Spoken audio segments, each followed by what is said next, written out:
നമസ്കാരം, എല്ലാവർക്കും പ്രവാസി മലയാളിയിലേക്ക് സ്വാഗതം. നിരവധി പ്രവാസി കുടുംബങ്ങളാണ് UAEയുടെ വിവിധ എമിറേറ്റുകളിലായി താമസിക്കുന്നത്. എന്നാൽ ഇനി താമസിക്കുന്നതിനായി അധിക തുക പ്രവാസികൾക്ക് കണ്ടെത്തേണ്ടി വരുമെന്ന ആശങ്ക ഉയർത്തുന്ന റിപ്പോർട്ടുകളാണ് പുറത്തുവരുന്നത്. വീട്ടുവാടക ഇനത്തിൽ പ്രവാസികളുടെ പോക്കറ്റ് ചോരാനാണ് സാധ്യത. UAEയിലെ പ്രവാസികൾക്ക് കനത്ത തിരിച്ചടിയായി വാടക നിരക്ക് കുത്തിനെ ഉയർത്തിയിരിക്കുകയാണ്. ദുബായ്, ഷാർജ ഉൾപ്പെടെയുള്ള എമിറേറ്റുകളിലാണ് വാടക നിരക്ക് ഇത്തരത്തിൽ ഉയർത്തിയത്. കഴിഞ്ഞ വർഷത്തെ അപേക്ഷിച്ച് ഏതാണ്ട് 27.2% വാടക ഇനത്തിലുണ്ടായ വർധന.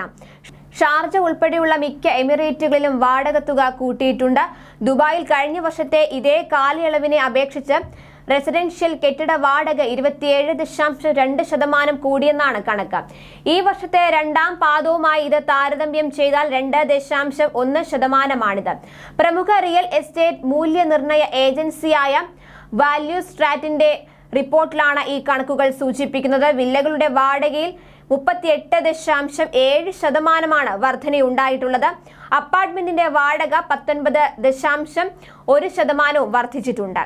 സ്റ്റുഡിയോ അപ്പാർട്ട്മെന്റുകൾക്ക് പോലും പ്രതിവർഷം ശരാശരി വാടക 51,000 ദിർഹമായാണ് ഉയർത്തിയിട്ടുള്ളത്. ഒരു കിടപ്പുമുറിക്ക് 75,000 ദിർഹം, 2 കിടപ്പുമുറികൾക്ക് 1,11,000 ദിർഹം, 3 ബെഡ്റൂം അപ്പാർട്ട്മെന്റുകൾക്ക് 1,70,000 ദിർഹം എന്നിങ്ങനെയാണ് ശരാശരി വാടക. 3 ബെഡ്റൂം വില്ലകളുടെ ശരാശരി വാർഷിക വാടകയാകട്ടെ 3,12,000 ദിർഹവും, 4 ബെഡ്റൂമുകൾക്ക് 3,83,000 ദിർഹവും, 5 ബെഡ്റൂം വില്ലകൾക്ക് 4,92,000 ദിർഹവുമാണ്. അതേസമയം വാടക തുക കുതിച്ചുയർന്നതോടെ ദുബായിൽ നിന്ന് ഷാർജ, അജ്മാൻ എമിറേറ്റുകളിലേക്ക് താമസം മാറ്റുന്നവരും നിരവധിയാണ്. മെട്രോ സ്റ്റേഷനുകൾക്ക് അടുത്തുള്ള കെട്ടിടങ്ങൾക്കും വാടക നിരക്ക് ഉയരുകയാണ്. വാടക വർദ്ധിപ്പിച്ചാൽ ആദ്യം ബാധിക്കുന്നത് അത് മലയാളികളെയാണെന്നുള്ള കാര്യത്തിൽ സംശയം വേണ്ട. കാരണം അത്രയധികം പ്രവാസി കുടുംബങ്ങളാണ് UAEയിൽ താമസിക്കുന്നത്. കുടുംബത്തിൽ 2 പേർക്കും ജോലിയുള്ളവർ പോലും കുട്ടികളുടെ പഠന ചിലവും വാടകയും നൽകി തട്ടിയും മുട്ടിയുമാണ് ഓരോ മാസവും തികയ്ക്കുന്നത്. ഇപ്പോഴുള്ളതിനേക്കാൾ വാടക വർദ്ധിച്ചതോടെ ദുബായിയുടെ ഹൃദയഭൂമിയിൽ നിന്ന് മലയാളികൾ നഗരത്തിന് പുറത്തുള്ള സ്ഥലങ്ങൾ തേടേണ്ടി വരും. ഓഫീസ്, സ്കൂൾ തുടങ്ങിയവയിലേക്കുള്ള ദൂരം കണക്കാക്കിയാണ് പലരും താമസ സ്ഥലങ്ങൾ തിരഞ്ഞെടുക്കുന്നത്. എന്നാൽ വാടകയിനത്തിൽ വർധനവുണ്ടായതോടെ ഇനി പിടിച്ചു നിൽക്കാനാവില്ല. നഗരത്തിന് പുറത്തുള്ള സ്ഥലങ്ങളിലേക്ക് മാറി താമസിക്കാൻ ഇത് ഇവരെ നിർബന്ധിതരാക്കും.